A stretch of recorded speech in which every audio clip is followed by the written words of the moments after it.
Hello guys, welcome back to the channel. So this is the last part of this series of 20 questions. It's great that you have completed three parts. So let's move to the fourth part of this series. And I hope आप लोग को अभी तक अच्छा लगा होगा series देख के. ये भी काफ़ी अच्छे क्वेश्चन है. एग्जीक्यूटिव फ्रेमवर्क के बारे में है, कॉलेबल एंड रनेबल का डिफरेंस क्या होता है, सबमिट एंड एग्जीक्यूट मेथड बहुत सिंपल क्वेश्चन है. And last question is very important for can join framework. ठीक है. Again time stamps are added and PDF का लिंक मैंने शेयर कर रखा है डिस्क्रिप्शन में. कुछ भी डाउट हो do comment, and if you want any other type of videos do comment. I will try to make that. Let's start with this series. Hello guys, welcome back. Let's move on to next question for the interview. Okay.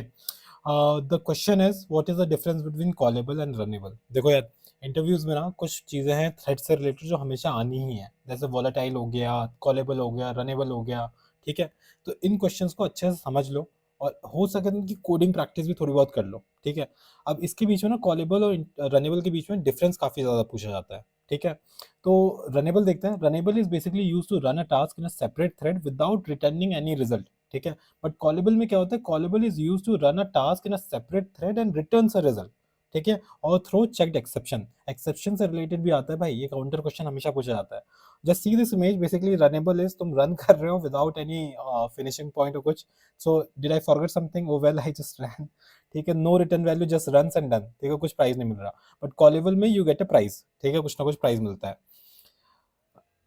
Okay.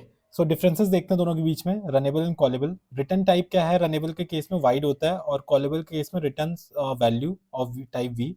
Runnable में method क्या होता है, run होता है. Callable में call होता है. Can through checked exception, ये क्वेश्चन पूछा जाता है रनेबल और कॉलेबल में. रनेबल के केस में नो होता है, कॉलेबल के केस में यस, इट्स थ्रोज एक्सेप्शन. ठीक है. Runnable is use with thread and executive service, callable is only use with executive service. ये ध्यान रखिएगा. रिजल्ट हैंडलिंग क्या होता है रनेबल में, नॉट पॉसिबल डायरेक्टली, और कॉलेबल में it uses a future type. ठीक है. कोड एग्जांपल में डिफरेंस देखते हैं. रनेबल क्या होता है, runs but gives no result. Runnable में टास्क हो गया, बेसिकली ये आपका प्रिंट आउट करवा दे रहा है, हमने टास्क बनाया और ये थ्रेड में हमने डाल के स्टार्ट कर दिया. दिस इज रनेबल का एग्जांपल. कॉलेबल में it returns a result using future. तो कॉलेबल में हमने टास्क बनाया, उसमें रिटर्न कर रहे हैं वैल्यू. एग्जीक्यूटिव सर्विस बनाई है, एक थ्रेड बनाया सिंगल, फिर फ्यूचर में हमने सबमिट कर दिया है टास्क, और यहाँ से हमें रिजल्ट मिल जाएगा फ्यूचर डॉट गेट से.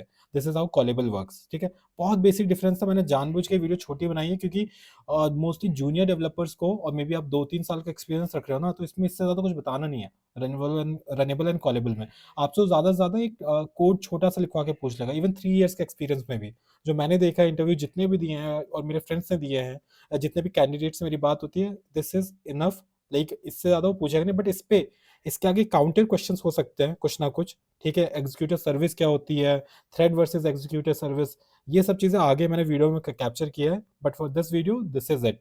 सो एक बार समरी देख लेते हैं. Runnable is for task with no return value, callable is for task that returns a value and can throw checked exception. ठीक है. अब यहाँ से एक काउंटर क्वेश्चन ये भी पूछा जा सकता है, यहाँ से एक्सेप्शन भी हो सकता है इंटरव्यूअर. ये ध्यान रखना, चेक्ड वर्सेस अनचेक्ड एक्सेप्शन क्या होता है. तो गाइज पढ़ो और बड़े ध्यान से टर्म्स देखा करो, उनको खुद से भी सर्च किया करो. ठीक है. एंड कॉलेबल में ये भी लिखा है कि typically it is used with executive service plus future. So guys, this is it for this question. Let's move on to next one. Hello guys, welcome back. Guys, so let's see the next interview question हमारे लिए. That is, what is the executor framework and why is it preferred over manual thread creation? ठीक है.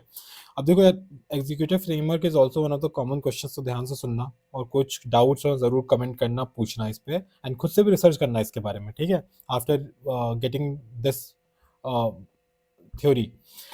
So guys, executive framework, it comes from the util.concurrent package, is a high level API used to manage and run tasks, runnable and callable both, using a pool of threads. ठीक है. Instead of creating threads manually. ठीक है. यहाँ पे क्या होता है, तुम सिंपली टास्क सबमिट करते हो और एग्जीक्यूटिव खुद से थ्रेड बनाने और डिस्ट्रॉय करने का काम करता है. अब एग्जांपल देखो, यहाँ पे ये बंदा काम दे रहा है, दैट इज मेन थ्रेड. ये हर एक ब्रिक के लिए थ्रेड खुद से बना रहा है. जैसे ये जितने वर्कर हैं, एक थ्रेड है, तो एक वर्कर एक ब्रिक रख के जा रहा है, बेसिकली एक काम करके जा रहा है. ये हमारे टास्क हैं जो ब्रिक्स हैं. लेकिन क्या हो रहा है कि इसे हर एक ब्रिक रखने के लिए नए नए थ्रेड बनाने पड़ रहे हैं. कितना झंझट का काम है. इंस्टेड ऑफ दैट, अगर ये एग्जीक्यूटिव सर्विस यूज करे, तो हर एक टास्क ये टास्क देता रहेगा और थ्रेड ये रीयूज कर सकता है. ठीक है. इसे थ्रेड बनाने की झंझट करना ही नहीं है, थ्रेड पूल है, वहीं से थ्रेड आते रहेंगे। काइंड ऑफ रफ एग्जांपल दिया है किसी तरह का बताने के तरीके के लिए। Let's move on and let's see बाकी डिफरेंसेस क्या है इसमें। Why is executor preferred over manual thread creation? ठीक है, फर्स्ट ऑफ ऑल इसलिए प्रिफर किया जाता है क्योंकि इट रीयूजेस थ्रेड्स, थ्रेड की पूल्स होती है उनमें से वो रीयूज कर सकता है। कि अगर तुम मैनुअल करोगे तो तुम्हें हर बात पे न्यू थ्रेड क्रिएट करना होगा, टास्क डालना होगा रनेबल का, डॉट स्टार्ट करना होगा। It creates a new thread every time. ठीक है, तो हैवी एंड स्लो हो जाता है वो प्रोसेस अगर तुम मैनुअली क्रिएट करो। एग्जीक्यूटिव सर्विस क्या करता है, वो थ्रेड पूल यूज करता है, तो थ्रेड्स क्रिएट करने का झंझट नहीं है, वो रीयूज हो रहे हैं तो फास्टर होता है। ठीक है, second चीज is it has better performance and scalability. Creating too many threads can cause high memory uses, too much context switching and CPU waste, but executor control करता है that by limiting threads. ठीक है, easy task management होता है। ठीक है, with executor you can run multiple tasks easily, schedule tasks, shut down properly, get results using future। ठीक है, और also it's suppose callable plus future. Callable हम थ्रेड से कॉल नहीं कर सकते हैं। ठीक है, तो रिटर्न कॉलेबल रिटर्न करता है रिजल्ट, तो ये बहुत इंपॉर्टेंट है हमारे लिए रिजल्ट वगैरह रिटर्न करने के लिए। Manual threads can't directly return values nicely, but executor can. So guys एक कोड एग्जांपल लिया है, कोड एग्जांपल बड़ा सिंपल लिया है। देखो, it is running 3 task using 3 usable threads. एक बार कोड देखते हैं कि एग्जीक्यूटिव सर्विस डिफाइन किया हमने, एग्जीक्यूटिव नाम का, उसमें 3 थ्रेड डिफाइन कर दिए हम, यहाँ 10 भी कर सकते हैं। फिर हर एक एग्जीक्यूटिव को हमने 3 बार, इस एग्जीक्यूटिव को 3 बार कॉल किया सबमिट के लिए, और ये जो पार्ट है ना, ये टास्क हमने दिया है इसको। ठीक है, रनेबल टास्क है, ये टास्क 1 हो गया, टास्क 2, टास्क 3। और फिर जब ये हम दे देंगे खुद से रन करेगा, प्रिंट करेगा इसको, और बाद में हमने शट डाउन कॉल कर दिया। सो दिस इज इट, बहुत बेसिक इंप्लीमेंटेशन है, नॉट कॉम्प्लिकेटेड यहाँ पे। ठीक है, सो समरी देखें तो executive framework is used to execute task using thread pools, ये ध्यान रखना है, to execute task using thread pools, and it's a preferred over manual thread creation because it improves performance, reduces the overhead, provides better control and supports task scheduling and result handling. So guys this is it for this question. काफी common topic है interviews के लिए, तो जरूर इसको दोबारा video देखिए, समझिए, और हो सके तो नोट बना लीजिए इसका। So guys this is it, let's move on to next question. Hello guys, so let's move on to next question for the interview, that is what is the difference between submit and execute methods? ठीक है, simple question है। I won't say it is frequently asked, but yeah important question है, क्योंकि थोड़ा बहुत common लगते हैं methods अगर देखोगे तो, और बहुत हल्का सा डिफरेंस होता है दोनों में। So let's see what it is. ठीक है, सो बेसिकली एग्जीक्यूट मेथड जो होता है, it is used to run runnable task but it does not return any task anything, because runnable कुछ रिटर्न करता ही नहीं है, अगर याद हो आपको, कॉलेबल करता है। बट सबमिट जो होता है, it is used to run both runnable and callable task, and in it returns a future. ठीक है, फ्यूचर करके एक ऑब्जेक्ट होता है, so you can track result, exception and completion. ठीक है, ये सिंपल सा एक एग्जांपल है डायग्राम के थ्रू। ठीक है, तो यहाँ पे एग्जीक्यूट का केस बताया, तो इसमें से कुछ आ नहीं रहा, अगर तुम like no receipt no return, just कुछ भी डाल दो यहाँ पे। बट इस केस में, कॉलेबल केस में, you are getting your tracking number, here is your tracking number, you can check the status. So बस ये माइन्यूट सा डिफरेंस है। लेट्स सी, आगे बढ़ते हैं, यहाँ पे डिफरेंस देखते हैं। ठीक है, प्रॉपर रिटर्न टाइप जो होता है एग्जीक्यूट के केस में वॉइड होता है, सबमिट के केस में फ्यूचर टाइप का होता है। ठीक है, फ्यूचर टाइप का कुछ भी ऑब्जेक्ट हो सकता है। एग्जीक्यूट जो एक्सेप्ट करता है, only it accept runnable, submit accept करता है रनेबल प्लस कॉलेबल। ठीक है, in execute case we can not get any result because runnable हो रहा है, अगेन यूज कर रहे हैं, बहुत ओवरलैप है यार, रनेबल वर्सेस कॉलेबल की तरह ही है ये। सबमिट के केस में we get a value, it's a future object, वहां से वैल्यू निकालनी होती है फिर हमें फ्यूचर डॉट गेट करके। एक्सेप्शन हैंडलिंग, अब ये देखना एक्सेप्शन हैंडलिंग इंपॉर्टेंट है, यहाँ पे देखना किस तरह से होता है डील। ठीक है, एग्जीक्यूट के केस में exception goes to threads uncaught handler prints in the console. ठीक है, बट सबमिट के केस में exception is stored inside future, तो फ्यूचर्स तुम्हें फ्यूचर डॉट गेट करना पड़ेगा। ठीक है, कोड एग्जांपल देखो तो एग्जीक्यूट के केस में एग्जीक्यूटर सर्विस हमने कॉल किए, बनाया है, एक थ्रेड बनाया है, फिर ex डॉट एग्जीक्यूट करके ये टास्क दे दिया हमने, तो बस ये काम कर देगा और फिर हम शट डाउन कर देंगे ऐसे। सबमिट के केस में क्या हो रहा है कि हमने एग्जीक्यूटर सर्विस डिफाइन किया है एक थ्रेड के साथ, फिर फ्यूचर डिफाइन किया है, फ्यूचर में ex डॉट सबमिट किया है क्योंकि वैल्यू रिटर्न करेगा। ठीक है, ये जो भी वैल्यू होगा और फ्यूचर में आ जाएगा, और f डॉट इज डन से हम लोग वैल्यू गेट कर रहे हैं, फिर प्रिंट कर सकते हैं इसको। ठीक है, और फिर इसको हमने शट डाउन कर दिया है। So guys most important interview point है, दैट इज एक्सेप्शन का एक डिफरेंस होता है जो पूछा जा सकता है, कॉमन है। तो एग्जीक्यूट के मेथड में क्या होता है, एग्जीक्यूट के मेथड में एक्सेप्शन प्रिंट्स इमीडिएटली। ठीक है, वो तुरंत तुरंत प्रिंट कर देगा। लेकिन सबमिट के केस में क्या होगा, exception gets hidden inside the future, क्योंकि सबमिट फ्यूचर ऑब्जेक्ट रिटर्न कर रहा था, तो मैं फ्यूचर डॉट गेट करना पड़ेगा। ठीक है, तो यहाँ पे एक छोटा सा एग्जांपल देखो, एग्जीक्यूटर सर्विस डिफाइन किया है, ex डॉट एग्जीक्यूट किया है, तो यहाँ पे हमने थ्रो करवा दिया जानबूझ के, तुरंत आ जाएगा, आपके कंसोल में प्रिंट होगा ये। ठीक है, बट फ्यूचर केस में सेम चीज करेंगे ना, तो इसमें एफ में स्टोर हो जाएगा, तो मैं एफ डॉट गेट करना पड़ेगा एक्सेप्शन के लिए। So guys, this is the difference between two. सारे केसेस हमने कवर किए हैं। To summarize it, basically execute runs a runnable task and returns nothing, while submit runs runnable or callable and returns a future to track completion. Completion, fetch result, and handle exception properly. So guys, this is it for this question. Let's move on to next one. Hello guys, welcome back. So guys, next interview question है, बहुत ही common, सबसे पहले ही पूछा जा सकता है, और ये सीनियर्स के लिए भी काफ़ी इंपॉर्टेंट है, कई सीनियर्स ना इसको आंसर नहीं कर पाते हैं। So if you are at like 5 years, 6 साल का भी एक्सपीरियंस है, तो this is a very important question for you. And do add points if you have any extra points you think जो मैंने कवर नहीं किया इसमें, ठीक है, जो कि हार्डली मिलेगा। तो अगर आपके पास ऐसे कुछ पॉइंट्स, डू टेल मी, ठीक है। सीनियर के लिए है एक बात, एंड जूनियर्स जितने भी 2 या 3 साल से कम एक्सपीरियंस वाले, this is like perfect answer for you if you tell this in an interview. So let's go through it. How does Java ensure thread safety in concurrent collections? ठीक है, तो basically Java ensures thread safety in concurrent collections by using special data structures from util.concurrent, ठीक है, package that allows multiple threads to read write safely without corrupting the data using techniques like locking, fine grained locking, atomic operation, CAS, compare and set बोलते हैं इसे, and immutable snapshots. ठीक है, एक image दी है इस पे, तो इमेज जस्ट फॉर रेफरेंस है, अभी फिर से गो थ्रू करेंगे, जब मैं सारी चीजें समझा दूंगा आपको ज्यादा समझ में आएगा। तो moving on to how Java makes concurrent collection thread safe, ये देखते हैं। पहला चीज है कि fine grain locking. Fine grain locking क्या होता है ये देखो, ठीक है, it's better than, like basically better than one big lock. तो बेसिकली हम ना, ऐसे क्या होता है कि पूरा मेथड लॉक करने के बजाय एक छोटा पोर्शन लॉक करें, तो इसी तरह से कलेक्शन को, हम पूरे कलेक्शन को लॉक नहीं करते, उसका एक छोटा पोर्शन लॉक करते हैं, ठीक है, सिंक्रोनाइज बनाते हैं। Instead of locking the whole collection, Java locks only a small part, ठीक है, ताकि बाकी पार्ट ऑफ द कलेक्शन काम कर सके parallelly, like a bucket and segment. Example, concurrent hash map. Multiple threads can update different keys at the same time in this, because of this.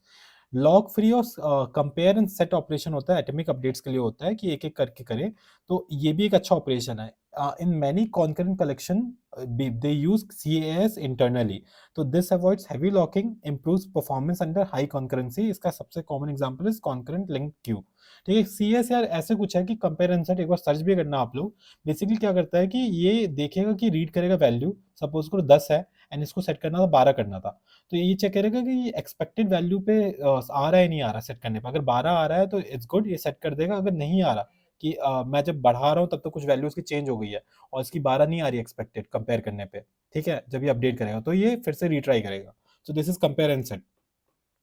Next point is it has thread safe read operations. ठीक है, high performance reads होते हैं वो हमेशा thread safe होते हैं। Concurrent collections are design so reads don't block much. ठीक है, concurrent hashmap dot get is very fast and safe, example है इसका ये। सेफ आइट्रेशन होता है, ये क्वेश्चन है नो कॉन्करेंट मॉडिफिकेशन एक्सेप्शन, इस पे अलग से क्वेश्चन पूछा जाता है कि होता क्या है। पता है इस पे कैसे पूछते हैं, आपसे पूछा जाएगा कॉन्करेंट मॉडिफिकेशन एक्सेप्शन क्या होता है, तो आप बताओगे कि एक ही क्लास में रीड एंड बेसिकली एक कलेक्शन पे अगर हम आइट्रेट कर रहे हैं, उसी में अगर हम रीडिंग कर रहे हैं और सडनली उस पर डेटा अपडेट करते हैं तो ये थ्रो करता है। बट फिर वो पूछेगा कि अच्छा अगर नॉर्मल कलेक्शन में थ्रो करता है, लिस्ट में थ्रो करता है, तो ये थ्रेड के केस में करेगा नहीं करेगा, तो बेसिकली नहीं होता answer. Normal collection basically fail fast करता है क्योंकि उनमें ये थ्रो करता है, but concurrent collection provide weakly consistent iterators, they don't crash, they may not show 100% latest changes but iteration remains safe. Example is concurrent hash map. Hash map में error आएगी but concurrent hash map में error नहीं आएगी। ये question है common interview का, ध्यान रखना, ठीक है, इसी वीडियो में कवर कर दिया। Next last point is copy on write strategy होती है। It is best when reads are more than writes. So copy on write array list, so on every write it creates a new copy of the array, readers always see a stable snapshot. So this is extremely safe for reading, ठीक है, but expensive for frequent writes because हर बार पे copy बना रहा है। Let's move on to next thing, basically some of the common concurrent collections देखते हैं। तो एक तो कॉन्करेंट हैश मैप है, थ्रेड सेफ होता है map, best replacement for synchronized hash map. ठीक है, सिंक्रोनाइज्ड हैश मैप पुराने होता था जावा के वर्जन्स में। Copy on write array list, best for read heavy list. Concurrent link Q, non blocking thread safe Q है। या 2-3 एग्जांपल ध्यान रखना, इंटरव्यूज पूछ सकते हैं, कुछ बताओ कि कॉन्करेंट कलेक्शंस क्या है। ब्लॉकिंग क्यू, ठीक है, इसमें ये डिफरेंट टाइप्स हैं, array blocking queue and link blocking queue. These are for producer consumer use cases and concurrent skip list map, ये भूल सकते हो, बस मैंने लिस्ट में ऐड किया है, सॉर्टेड कॉन्करेंट मैप है ये, ठीक है। So to summarize it, Java ensures thread safety and concurrent collections using internal synchronization, fine-grained logs and CS or atomic operations and safe iterators, ठीक है, allowing high concurrency with better performance than normal synchronized collections. So guys, I hope आपको समझ में आया, थोड़ा सा बड़ा video था, लेकिन गो थ्रू करो, जरूर नोट्स बनाना इन चीज़ों के, ठीक है, इन पॉइंट्स के ध्यान रखना, and I hope it helps. Let's move on to next question. Hello guys, so हमारा next question is what is the fork and join framework and इसके एडवांटेजेस क्या होता है, ठीक है। One of the common questions if you are applying for senior position, ठीक है, concurrency में काफ़ी क्वेश्चंस आते हैं ऐसे थ्रेड से रिलेटेड और कॉन्करेंसी रिलेटेड क्वेश्चन। सो अगर ये आपसे क्वेश्चन पूछा गया है ना, तो ये मान लो अगर आपने इसका आंसर किया तो इसका नेक्स्ट क्वेश्चन आपको इम्प्लीमेंटेशन का आएगा, ठीक है, कोड इम्प्लीमेंटेशन का, तो वो भी हम डिस्कस करने वाले हैं, ठीक है। Let's go to the theory once, आपको क्या बोलना है, then will go to the code. So basically fork and join framework है, जावा 7 के बाद आया है, is a concurrency framework design to parallelize CPU intensive task, ठीक है, बाय, ये 3 पॉइंट बोलने बहुत जरूरी है, by breaking a big task into smaller sub task, उसे फॉर्किंग कहते हैं, फिर executing them in parallel and combining the final results, ठीक है। ये आपको 3 पॉइंट बोलना बहुत जरूरी है, ठीक है, इसका कोर है ये। Then basically it follows the divide and conquer approach, basically आपके पास एक बिगर प्रॉब्लम है, उसको सब पार्ट्स में डिवाइड करो, इंडिविजुअली कैलकुलेशंस करो एंड बाकी रिटर्न रिजल्ट और रिटर्न कर दो रिजल्ट, ठीक है, एंड फाइनल रिजल्ट हमें मिल जाएगा इस तरह से। बेसिकली रिकर्सिव ऑपरेशन होता है ना, उसी उसी तरीके का काम है, एवरी रिकर्सिव ऑपरेशन जो हो रहा है एक थ्रेड में एग्जीक्यूट हो रहा है, इस तरह से कुछ होता है इसका। तो कोर कंपोनेंट्स होते हैं जो मेन कैरेक्टर्स है, फॉर्क एंड जॉइन पूल, ठीक है, ये हम कॉल करते हैं पूल क्रिएट करने के लिए, इससे special thread pool uses worker threads, ठीक है, एंड इसका पूल साइज जो होता है number of CPU course, exact क्या होता है, नंबर ऑफ सीपीयू कोर्स -1 होता है जो पूल साइज होता है। सपोज करो आपका सीपीयू कोर 8 का है, तो ये 7 थ्रेड बना देता है ठीक है। नेक्स्ट इसमें फंक्शन होता है रिकर्सिव टास्क, ठीक है, इसमें रिकर्सिव टास्क एंड जेनरिक हमने डिफाइन कर रखा है इस तरीके से, बेसिकली आपको रिटर्न करता है रिजल्ट। इसमें एक फंक्शन होता है कंप्यूट, आप इसमें अपना कोड लॉजिक कंप्यूट कैलकुलेशन डाल सकते हो, तो it is use when your task produces a value, ठीक है। थर्ड क्या होता है, रिकर्सिव एक्शन होता है, इस तरह से कोई भी क्लास एक्सटेंड कर सकती है। ये क्या करता है आपको, when you task just performs an action doesn't return a value, ठीक है, आपको कुछ एक्शन परफॉर्म करना है कि एस आउट करवाना है, लॉगिंग करवाना है, उसके लिए हो गए। अब देखो ये काम कैसे करता है वो देखते हैं ठीक है, ये मैंने कोड एग्जांपल से एक लिया है, सपोज करो मैंने एक बिगर टास्क को लेफ्ट एंड राइट में डिवाइड कर दिया, तो इसका मतलब क्या हो रहा है, मैं ये कोड में भी समझाऊंगा, अभी भी एक शॉर्ट डिस्क्रिप्शन देता हूँ। तो यहाँ पे क्या हो रहा है कि अगर कोई बिगर टास्क है, इसको मैंने लेफ्ट में डिवाइड किया है और यहाँ पे राइट में डिवाइड किया है, ठीक है। तो लेफ्ट डॉट फॉर का मतलब, ये जो फॉर्किंग का मतलब है, ये एक अलग से थ्रेड पे काम करने लग जाएगा, और राइट का रिजल्ट है, मैंने राइट वाले को राइट डॉट कंप्यूट किया, तो जो मेरा अभी करंट थ्रेड होगा ना, ये वहीं पे काम करने लग जाएगा। एंड फाइनली जब लेफ्ट को कंप्लीट हो जाए, तो हम लेफ्ट डॉट ज्वाइन करेंगे, बेसिकली लेफ्ट वाला जो थ्रेड है वो अपना काम करके मुझे रिटर्न दे दे, तब तक मैं वेट करूंगा एंड आगे बढ़ूंगा। तो let's say you want to sum a large array, ये बहुत कॉमन क्वेश्चन है फॉर्क एंड ज्वाइन के लिए, ठीक है, समिंग अ लार्ज एरे, ये क्वेश्चन मैं अभी आपको क्वेश्चन दिखाने भी वाला हूँ, आपको कोड भी प्रोवाइड कर दूंगा। So practice this question with this framework, fork and join framework. तो इसमें क्या होता है, टास्क जो होता है साइज चेक करेगा, अगर वो सारे साइज काफी बड़ा है उसका, तो उसको सब टास्क में डिवाइड करेगा, फिर उसका फॉर कॉल करेगा ताकि सब टास्क क्रिएट हो, फिर वेट करेगा using join and then combining the result. 5 steps हैं, आई नो अभी समझ नहीं आ रहा होगा, will move to code and then will come back to this one again. अब ठीक है, ये जो पैटर्न होता है ना, ये बेसिकली जो हमने स्टेप्स फॉलो किए, ये अवॉइड करता है थ्रेड वेस्टिंग में, मतलब थ्रेड वेस्ट नहीं होता इस केस में। रीजन बीइंग क्या होता है कि इसमें अगर कोई एक थ्रेड का काम खत्म होगा, तुरंत ही वो थ्रेड दूसरा टास्क उठा लेता है, तो बेसिकली वर्क स्टीलिंग कहते हैं इसे यहाँ पे फॉर्क एंड जॉइन फ्रेमवर्क में। This is why fork and join is fast, each worker thread has its own deque, if a thread finishes early it steals task from another thread's deck, ठीक है, इससे CPU का better utilisation होता है। हम advantages पे अभी बाद में जाते हैं, let's go through the code once. Code हम किस चीज का करेंगे, समिंग अ लार्ज एरे, ठीक है। सो दिस इज अ कोड मैंने पहले से लिख रखा है, ठीक है। यहाँ पे क्या कर रहे हैं मैं आपको समझाता हूँ। Basically we are creating an array of this size, ठीक है, और इस एरे में हर एक की वैल्यू हमने 1 रख दी है, ठीक है, हर एक एलिमेंट की वैल्यू 1 भर दी है इस एरे में। उसके बाद हम क्या कर रहे हैं, फॉर जॉइन पूल क्रिएट कर रहे हैं। अब इसका क्या होता है, कमेंट्स में अगर हम देखें जो मैंने लिखा है, it returns a shared global for join pool, it is used by different frameworks, ये तरीका है यूज होता है। How many threads does it have, number of CPU course -1, जो मैंने आपको बताया था रफली, ठीक है। जैसे अभी हमारा 8 कोर की मशीन है तो 7 वर्कर थ्रेड्स बन जाएंगे। तो ये जो कॉमन पूल होता है ना method, it provides shared pool of worker threads optimize for parallel CPU intensive task, ठीक है। तो हमने ये डिफाइन कर दिया। फिर हमने इसके एक सम टास्क बनाया। सम टास्क हमारा क्लास है जिसमें हम कैलकुलेशंस करेंगे और इसमें और देखो यहाँ पे हमने एक्सटेंड कर रखा है रिकर्सिव टास्क, ठीक है। ये बेसिकली क्या करता है, हमें वैल्यू रिटर्न करता है आफ्टर फाइनल कंप्यूटेशन। तो सम टास्क का हमने ऑब्जेक्ट बनाया। ये क्या चीज़ है ये देख लेते हैं। This creates a root task of the fork join tree. This is just a task definition execution नहीं हुआ है, हमने बस डिफाइन किया, एक ऑब्जेक्ट डिफाइन कर दिया उसी तरीके से। Now coming to this one, अब यहाँ पे हमारा मेन काम हो रहा है पूल डॉट इन्वोक से। पूल डॉट इन्वोक हमने किया है, पूल डॉट इन्वोक, उसमें टास्क डाला है कौन सा काम करना है, ठीक है, ये काम करना है। तो submits the task to the fork join pool, ठीक है, starts execution and it blocks the calling thread. जब तक ये काम होगा नहीं ना, तब तक हमारा जो मेन थ्रेड का एग्जीक्यूशन है वो ब्लॉक रहेगा। And after that it returns the final computed result, ठीक है। Now let's come to sum task, जो हमारा टास्क कर रहा है क्रिएट। सम टास्क क्या कर रहा है, it extends the recursive task method, ठीक है। Recursive task sorry abstract class है, ठीक है। और ये क्या करता है, यहाँ पे थ्रेशोल्ड डिफाइन है, यहाँ पे एक एरे डिफाइन है इसके कंस्ट्रक्टर में, स्टार्ट एंड एंड। तो बेसिकली ये एक एरे ले रहा है, उसका स्टार्टिंग एंड एंडिंग ले रहा है। और थ्रेशोल्ड इसमें क्या है मैं अभी आपको बताऊंगा। थ्रेशोल्ड इज बेसिकली इसके बियॉन्ड अगर एलिमेंट्स जा रहे हैं तो हम सेम ही थ्रेड में काम करेंगे, लेकिन अगर इससे ऊपर एलिमेंट्स है तो हम उसको अलग थ्रेड बना देंगे उसके लिए। ये हम अभी कंप्यूट मेथड में देखते हैं। So if you come to compute method, अब यहाँ पे देखो, अगर स्टार्ट एंड एंड के बीच में, हमारे स्टार्ट और एंड क्या इंडाइसिस हैं, ठीक है।